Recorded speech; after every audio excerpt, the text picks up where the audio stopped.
Haemoglobin आपका कम है, anaemic हो, कैल्शियम नहीं है आपके अंदर, कैल्शियम डेफिशिएंसी है, तो आपको जरा सा पेन भी बहुत ज़्यादा लगेगा। अपने वही खान पान में गड़बड़ है ना, we don't wash hands, number 1, everybody is infested with worms, तो डीवर्मिंग तो करना बहुत ज़रूरी है। जो वेजिटेरियन लोग हैं उसमें प्रोटीन की मात्रा बहुत कम है, आयरन तो मिल जाता है। पुराने ज़माने में मूंगफली खाती थी अपनी जो ग्रैंड मदर्स थी, अपन बच्चे थे, चिक्की, चटनी, ये सब बंद हो गया। आजकल बच्चे लोग नहीं खा रहे हैं, ठंडे दूध कितना खा रहे हैं, वो मास्क लगा के लड़कियां ऑन द थिंग पूरा कवर्ड जा रही हैं, सनस्क्रीन, इन सब चीज़ों से D3 कम हुआ है। पीरियड्स में जो पेन होता है, इज इट नॉर्मल या फिर एक बहुत लंबे समय से सिखा दिया है कि भाई सफ़र करना ये तो होता ही है सबके लिए? वो चीज़ यही तो अपने को अवेयरनेस करना है कि period pain depends on the threshold and the intensity, मतलब आप कितना सहन कर सकते हो। अगर आप 8 ग्राम वाले हीमोग्लोबिन आपका कम है, एनीमिक हो,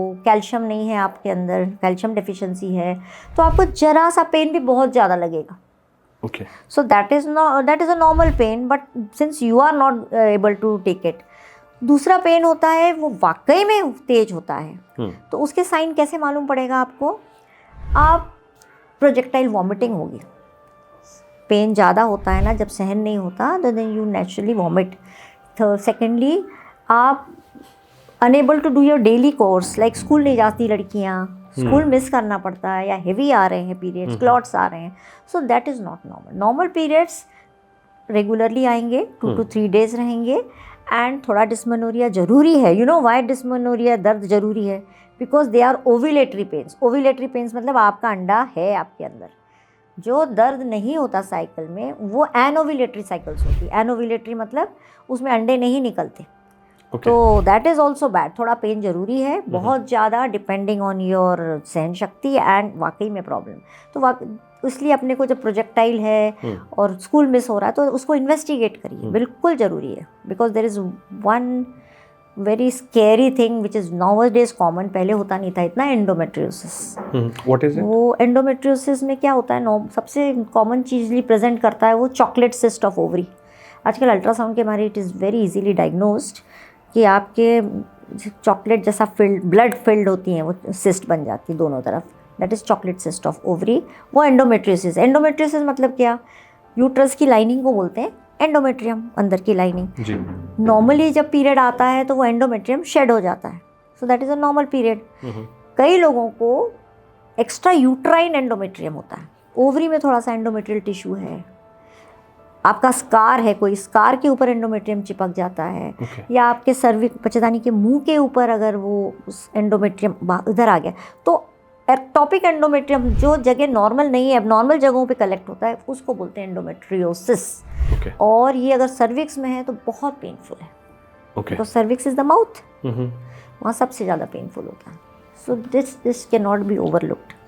So you need to see a doctor. You need to see a doctor because you just cannot and you should, अब डॉक्टर को भी ये देखना है कि अगर पेशेंट आता है तो you must have that in mind, because कई बार क्या, ये तो चीज़ जस्ट लाइक दैट, उसको स्कूल नहीं जाना है इसलिए बंक करने को कर रही, पहले तो पेरेंट्स सोचते हैं। ये यंग लोगों में भी देखने मिलता है? हाँ, यंगस्टर्स में कहीं भी हो सकता है endometriosis.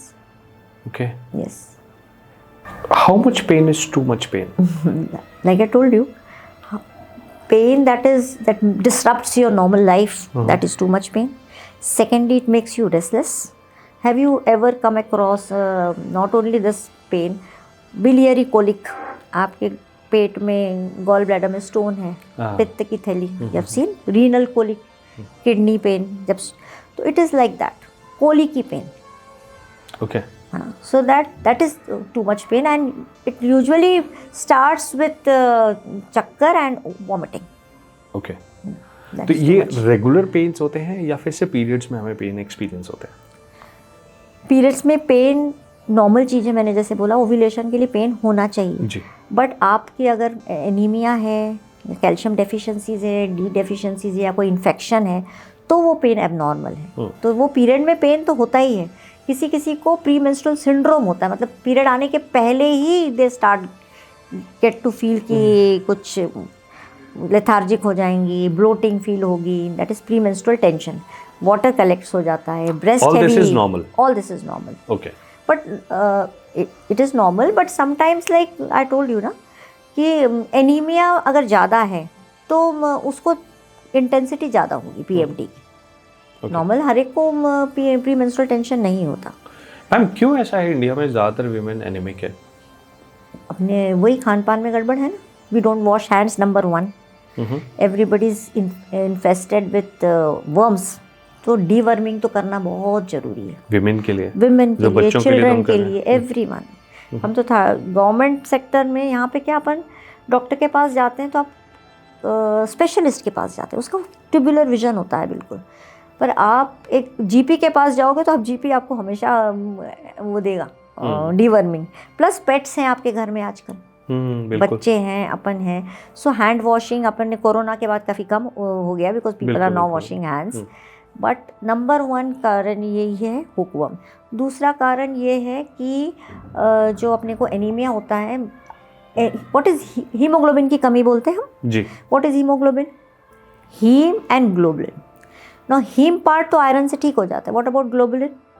Protein. Hypoproteinaemia is equally important.